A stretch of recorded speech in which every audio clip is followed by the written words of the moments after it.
kwa sababu kwa mwanadamu havikusanyiki vitu viwili kwa pamoja. Yani haiwezekani wewe mwanadamu ukawa una vitu viwili vimekusanyika pamoja kwako, yani ukawa na sifa mbili, sifa ya hekima na sifa ya matamanio ya hali ya juu.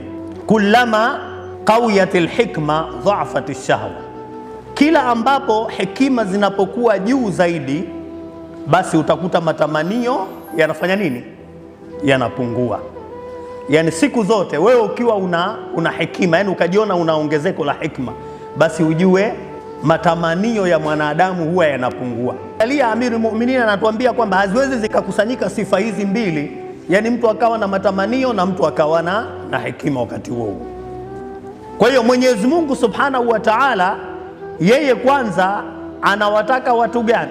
Anawataka watu wene hikma, na hikma na shahwa huwa havikai pamoja, ima ya mawili, an-naqidhani la yajtami'an, si ndio Vitu vinavyopingana viwili haviwezi kukaa pamoja, ima kitakuwa kimoja kiondoke kibaki kingine.